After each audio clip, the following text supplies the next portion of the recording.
Welcome to Nerdgasm. Today we're going to be going over episode 20 of The Flash, and it was amazing. Now remember guys, this is a Nerdgasm breakdown, which is different from the Nerdgasm recap, and there's a little bit more extra stuff going on. I know who you are. Bitch, so do we! And I called it from the very first Savitar video I ever posted. You called me crazy. You guys got me out here making Ronnie and Savitar videos and shit. And I was right from the beginning. But you know what? We'll come back to this later. Barry and Wally searched the city half a dozen times. No one's doing a thing. Every chance I get, I try to vibe where she is. We're using facial recognition technology. We're using the MetaHuman app, the satellite. We're doing everything we can. You know, Julian, I don't buy that you didn't know that Team Flash is doing everything in their power to find her. How do you, as a member of Team Flash, not know that they've been doing all this extra stuff to find the woman that you let loose? Dr. Brand? Oh, no, just Tracy. I failed my dissertation. You know, she's supposed to be a super level genius here, but all I can see is her from the White Chicks movie. Think we're gonna go to the Hamptons with my face looking like that? Your work on relativistic quantum mechanics and its application to interspatial theory to manipulate matter on a subatomic level, it's groundbreaking. Basically, she was trying to get a doctorate in Speed Force education. This is hilarious because in the comics, Eobard Thawne tried to get his doctorate in basically the exact same thing, and he was ridiculed for it. This is also how he got the name Professor Zoom while he was working at the Speed Force Museum. Yeah, I try to teach you guys stuff about the comic books too. Check out the other videos. Somebody check his hands.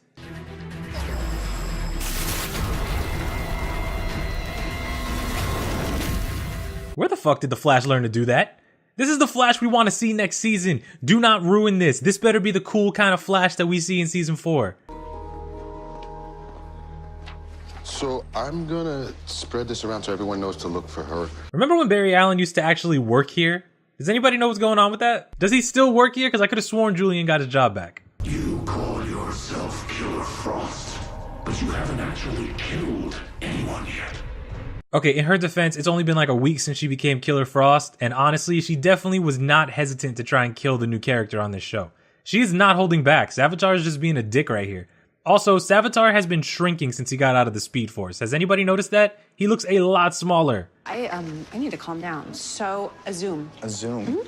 Never heard of it. Oh, it's on the secret menu. Secret menu? Triple espresso with a shot of cayenne.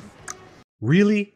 A Zoom? Jitters named the coffee after the crazy man who dragged the Flash around Central City with a broken back? The disrespect at Jitters. Also, they should probably rename it the Black Flash. Maybe even turn it into a prison. Maybe. Yeah. Yeah. Just a random thought. How do you think one would accomplish that? See, I don't know, because the university wouldn't fund my research. Great, so we have a 21st century Eobard Thawne, and people think she's crazy. That's the exact problem that Eobard Thawne went through in the future. His brother even tried to arrest him for accessing Speed Force data. Nobody wanted to believe that the Speed Force was real and the Flash was just a myth, so he was ridiculed as well. And it was really weird when Eobard's own brother had to try and stop him, you know, before a future version of Eobard erased his own brother from the timeline.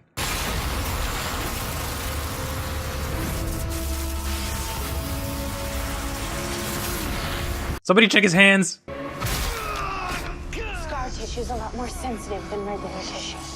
Damn, that was cold, Killer Frost. See, you can literally see right here that she's not holding back. She has no problem stabbing and shooting ice spears at people. She really is as far gone as everybody thinks she is, and Savitar questioning her just makes no sense.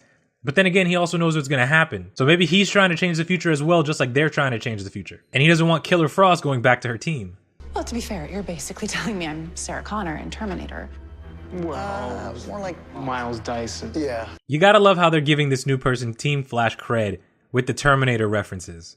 And the power grab she goes for by trying to relate herself to Sarah Connors. If you don't know, Miles Dyson was the scientist in Terminator 2 who reverse engineers the Terminator tech and ends up dying at the end of the movie like a champ. I know that normally one of you fellas goes out for the chat, but I got this one.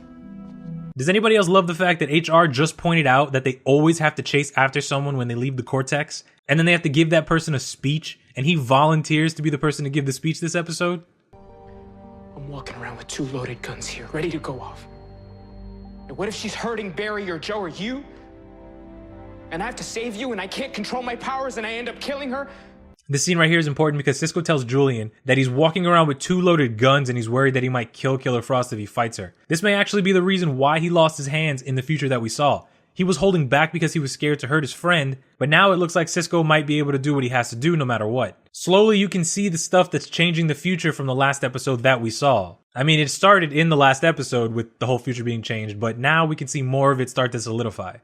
I don't think your abilities have ever come from a place of negativity or hate. They come from somewhere good.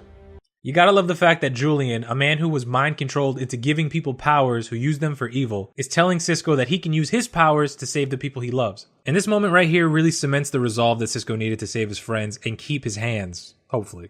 You two are more alike than you realize. You see, that's how Savitar knows every move you're going to make. How much alike? Same person alike, or OMG, we're twinsies alike? Oh no.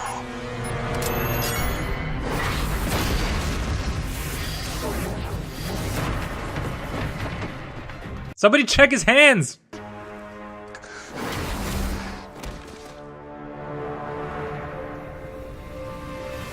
It's over, Caitlin. Alright, his hands are fine. Also, Cisco for the win again! How many times is he gonna save people with his vibe powers? Seriously, come on. Since episode 2, he's been saving people.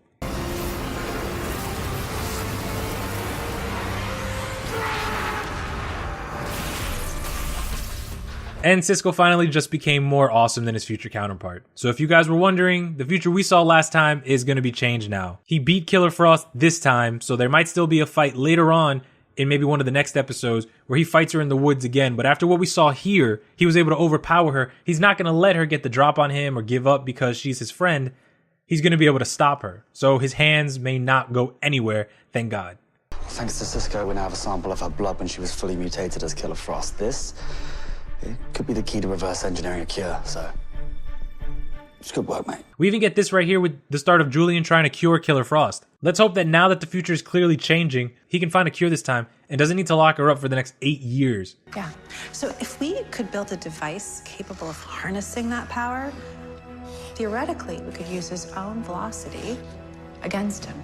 Yes, she is realizing how to build the speed prison and trap Savitar in the Speed Force. She even mentions that she can use his armor against Savitar because of its unique properties. What's weird is that his suit is protecting him in a different way than most of the speedsters that we have on the show right now, but I'll get to that. Savitar knows every move you're going to make. He's always one step ahead of us. All history.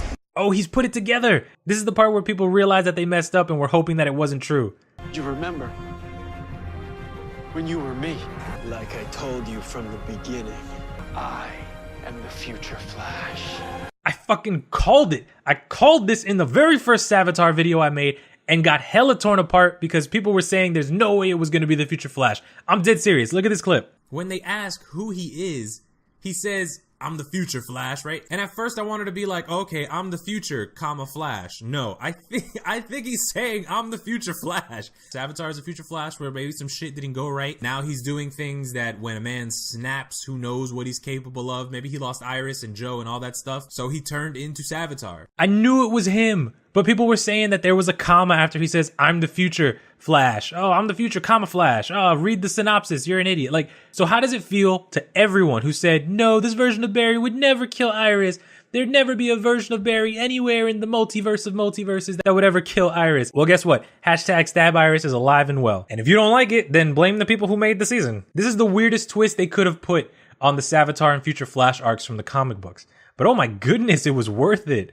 You combine two of the craziest speedsters to ever be made, Savitar, a man who made himself a speed god, created a speed cult, and had a crazy mastery on the Speed Force that even Wally West didn't have at the time when they fought, and a new 52 future Barry Allen, who was plagued by so much death and failure, he would travel back in time to kill himself, and you get one hell of a supervillain. I love it. I'm serious. This is great. I called it from the beginning and tons of other people still called it. But you gotta stay relevant, so you gotta make multiple theory videos. It was ridiculous, man. They said it in the beginning. So many people were like, I'm the future Flash. He's telling the Flash, I'm the future Flash. And we see that Barry Allen from the future has a scar on his face. So this isn't the Barry Allen that we saw in 2024. This may not even be the Barry Allen from this world.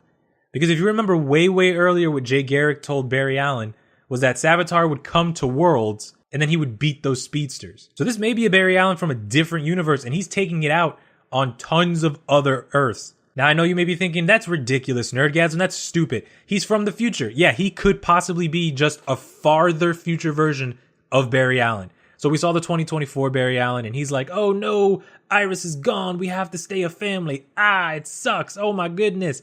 And then maybe like 10 years down the road from that, or another 8 years, I don't know, like Barry Allen from 2032, he's like, you know what? Screw this. I don't want to do this. And he tries to save Iris again. Something happens. His face gets jacked up. Clearly, his armor has a lot more protection than the current Flash's suit does. And I have to say it might be something wrong with his powers that he needs all that extra protection. But it's also not crazy to think that this might be another Earth version of Barry, because when Barry traveled to Earth 2, he was hella determined to be like, they're still my family, even though they're doppelgangers. I still love them and I have to protect them like they were my own.